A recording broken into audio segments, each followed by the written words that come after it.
als wäre Erwachen etwas, das man erreichen muss, egal wie. Als wäre es ein Ziel, das man mit genug Anstrengung erzwingen kann.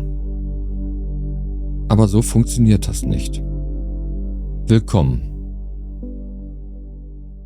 Ich bekomme immer wieder Nachrichten von Menschen, die gerade psychisch stark belastet sind und sich zugleich mit Selbsterkenntnis beschäftigen.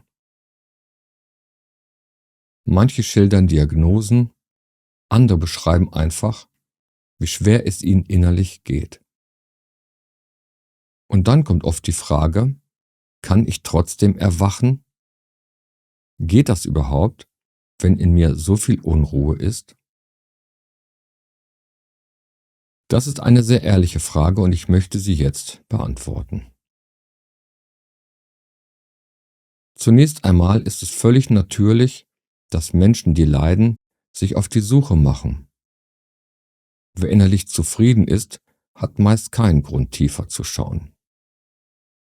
Die Suche beginnt fast immer dort, wo etwas wehtut, wo das Leben nicht mehr so funktioniert, wie wir es uns vorgestellt haben. Hier war es nicht anders und ich kenne kaum jemanden, bei dem es anders war. Leid ist oft der Beginn, nicht das Hindernis. Aber es gibt wichtige Unterschiede. Es gibt Phasen, in denen wir zwar belastet sind, aber trotzdem noch eine gewisse innere Stabilität haben. Die Gedanken sind vielleicht laut, die Gefühle intensiv, aber wir verlieren uns nicht vollständig darin. Da ist noch so etwas wie ein stiller Beobachter, der leise Halt im Hintergrund. In solchen Zeiten kann tiefere Selbsterkenntnis geschehen, weil genug Klarheit da ist, um das eigene Erleben zu durchschauen. Und dann gibt es andere Phasen. Zeiten, in denen das innere Erleben so überwältigend wird, dass jede Orientierung verloren geht. Die Gedanken drehen sich im Kreis, die Gefühle werden zu stark und man weiß manchmal nicht mehr, was wirklich ist und was nicht. Bei schweren psychischen Zuständen, etwa bei Psychosen oder starker Dissoziation, fehlt oft die Grundlage, auf der Selbsterkenntnis überhaupt stattfinden kann. Das klingt vielleicht etwas hart, aber eigentlich ist es eine sehr mitfühlende Wahrheit. Denn es bedeutet nicht, dass diese Menschen weniger wert sind oder dass ihnen etwas verwehrt bleibt. Es bedeutet nur, dass der Zeitpunkt gerade nicht passt. Etwas anderes wird zuerst gebraucht. Was in solchen Momenten wirklich hilft, ist oft viel einfacher und viel menschlicher als jede spirituelle Technik. Es geht darum, wieder Boden unter den Füßen zu spüren, dass der Körper sich beruhigt, dass jemand da ist, der zuhört, hinhört und dass man sich gehalten fühlt, sei es durch einen Menschen, durch therapeutische Begleitung oder manchmal durch medizinische Unterstützung. Das ist kein Umweg, das ist Teil des Weges. Und manchmal sogar der wichtigste Teil. Ich sage das so deutlich, weil in spirituellen Kreisen oft ein Missverständnis kursiert.